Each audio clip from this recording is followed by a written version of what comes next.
Meghan Markle may wear costly and expensive designer outfits, but many of the brands she gets these clothes from seem to want nothing to do with her. We're going through 13 reasons why major fashion brands don't want anything to do with Meghan Markle. And make sure you stay until number 12 because that one reveals the real reason many brands continue to ignore her. If controversy ever decided to take human form, many people would say it would arrive looking exactly like Meghan Markle.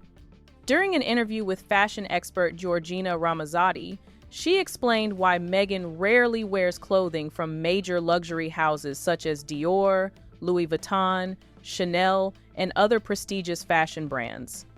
According to Georgina, these brands are extremely protective of their image and reputation. She explained that luxury brands are careful about who they associate with, and lending clothing to controversial figures can be risky. In her view, securing free designer pieces from these brands when they don't fully trust your public image is like trying to get blood from a stone. Why wouldn't fashion brands run from you when you're constantly asking them for free clothes? There have been claims that Meghan reached out to major fashion houses including Chanel, Dior, and Valentino through her stylist and PR representatives. Instead of making inquiries about future partnerships, the conversation allegedly turned into requests for free clothing loans. How tacky that is to even ask. There have been celebrities that have asked, for sure. A lot of times we would say, in the past, we would say, this is an original sample. It's one of a kind. We're happy to send you when it is out in the world. We'll gift it to you. I've seen this all, and the reality is she's not important enough for any designer to be like, here, take my original samples for your. Fashion houses were reportedly not impressed. Some insiders suggested that designers didn't want to become part of a public image rehabilitation campaign. One designer allegedly described it as a bad look for someone trying to rebuild her image. Even within fashion circles, Meghan reportedly earned the nickname the Duchess of Discount. Anna Wintour has been one of fashion's most powerful figures for decades, and tensions reportedly emerged over Meghan's desire for editorial control. In September 2022, Meghan was expected to appear on the cover of British Vogue. To Meghan, this would have been a major achievement. However, disagreements allegedly arose regarding how much control Meghan and her team wanted over the feature. Anna Wintour reportedly wasn't willing to surrender editorial authority, and eventually the planned cover was abandoned. But just quickly, Meghan Markle, apparently her attempt to get on the cover of Vogue has failed due to her long list of demands. The situation sparked plenty of discussion within fashion circles. One fashion editor reportedly stated that Vogue would never hand over the level of control Meghan allegedly wanted, and that issue remains one of the reasons she is unlikely to appear on the magazine's cover. When Dior saw that Harry and Meghan had parted ways with royal duties, the company didn't make any dramatic announcement. Instead, it simply moved on. There were reports that Meghan and Harry were hoping to build a relationship with the fashion house, but Dior eventually shifted its attention toward other members of the royal family. There were even rumors that Dior had sponsored Meghan, but the brand was quick to shut down the rumors. Dior says this is not true. They have no idea where this came from. And as I told you and your producers... I bet it came from Meghan's team. I bet you anything it came from Meghan's team. Come on. A Dior spokesperson later stated that there had been no contract negotiations or recent contact with Meghan Markle, despite widespread reports of a deal worth millions. To make matters worse, the actress who portrayed Diana in The Crown was later announced as a face associated with the brand. That was a surprising development for both the public and the Sussexes.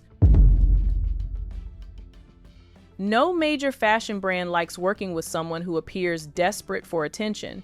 When Meghan attended a fashion show during Paris Fashion Week in October 2025, designer Pierpaolo Piccioli reportedly revealed something quite surprising. According to him, Meghan herself reached out expressing interest in attending the show. In other words, the invitation wasn't initiated by them, it came from her side. That revelation raised eyebrows because if someone with Meghan's profile has to ask to attend, it says quite a lot about where she currently stands in the fashion world.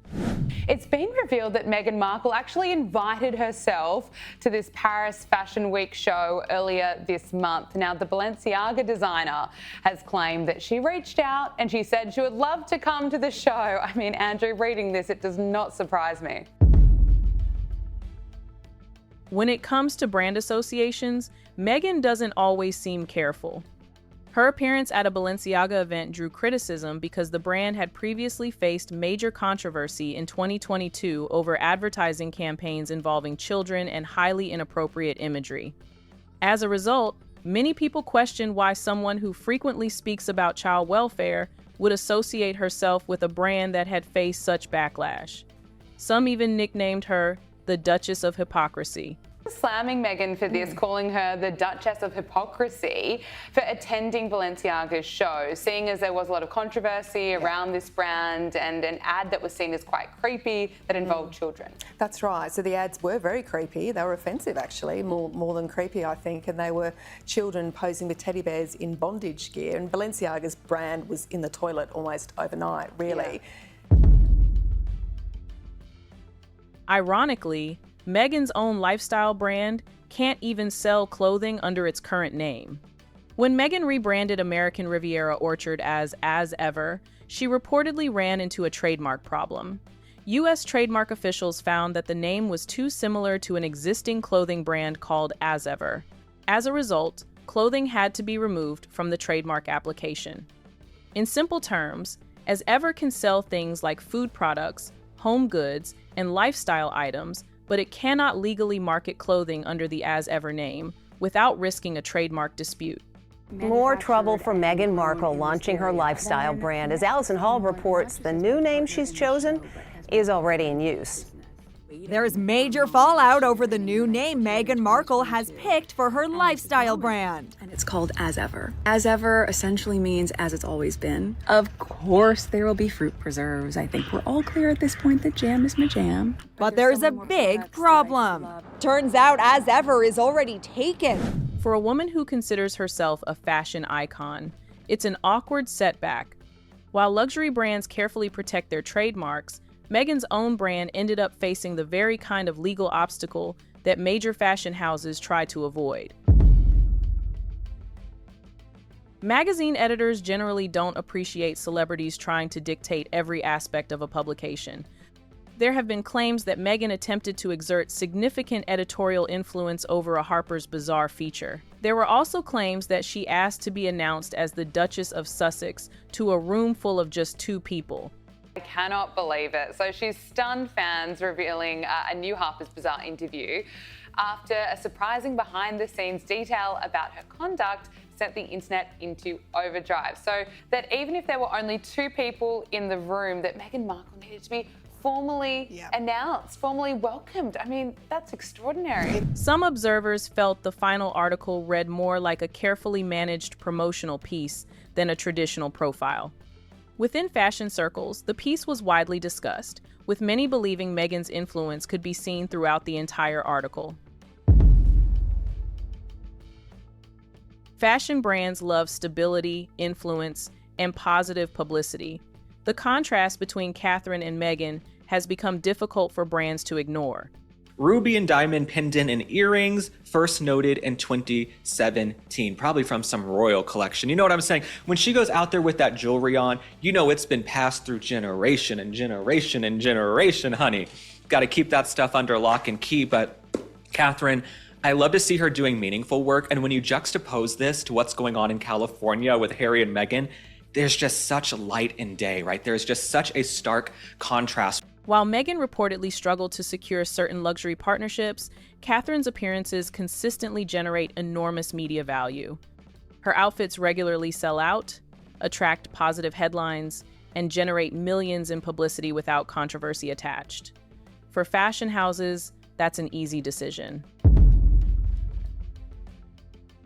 Fashion houses loan out thousands of dollars worth of gowns, accessories, and samples every year. The expectation is simple: wear them and return them. However, There have long been stories suggesting Meghan has sometimes held on to borrowed items longer than expected. One example frequently discussed involves a green dress that later resurfaced after previously being used during another photo shoot.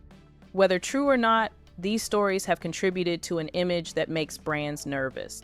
As one designer allegedly put it, "It's not outright stealing, but it breaks the unwritten rules." Eagle-eyed viewers noticed this was the same green gown she wore during a 2022 photo shoot for Variety. And as sources told Page 6 that Meghan allegedly took this gown, which retails for $1,695 US. She allegedly took the dress from the shoot without asking. Surely that can't. The competition and challenges that come with running a fashion brand are already enormous. Adding royal drama to the mix would only create another major problem. For this reason, brands are often careful not to get involved in controversies that could damage their reputation or affect their profits. Meghan Markle is known for attracting controversy wherever she goes. Because of that, some brands may feel that partnering with her means they would not only be promoting her, but also becoming associated with the royal drama and public disputes that seem to follow her. Instead of taking that risk, many brands would rather avoid the situation entirely. Fashion houses spend years building their image, and they do not want their campaigns overshadowed by headlines about controversy. No company wants to spend millions promoting a product only for the conversation to shift away from the brand and toward personal drama. For many fashion companies, staying neutral is the safest option. Rather than choosing sides in royal disputes, they simply keep their distance. After all, no brand wants to work with someone who appears to carry controversy everywhere they go. Fashion is an industry that is here to stay, and it is not going anywhere anytime soon.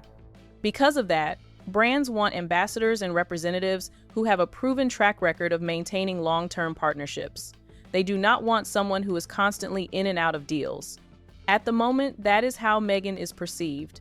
Many of the major deals she has signed have not lasted very long.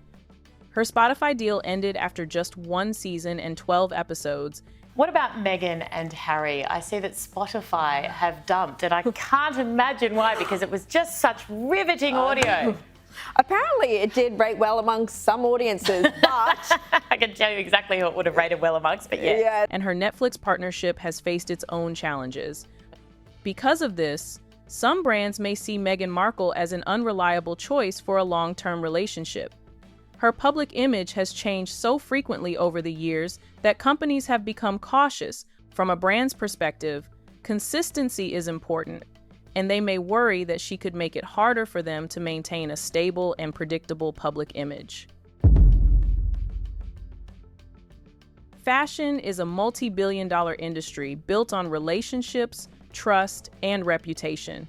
Over the years, stories describing Meghan as difficult, demanding, and hard to work with have circulated repeatedly. There have also been allegations involving high staff turnover and workplace complaints, all of which her team has denied. It appears to now be all-out war between Buckingham Palace and Meghan Markle. The palace today ordered an investigation into allegations the Duchess bullied staff back in 2018.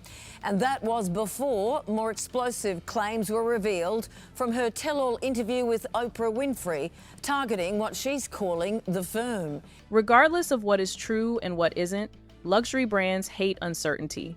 They don't want the risk of negative headlines, internal drama, or situations that could damage their carefully built image. For many fashion houses, the safest option is simply to stay away. There you have it, 13 reasons why major fashion brands appear reluctant to work with Meghan Markle. You tell me, if you had to promote your fashion brand, would you choose Meghan to be the face of your brand? Let me know in the comment section, and don't forget to like, share, and subscribe. See you in the next video.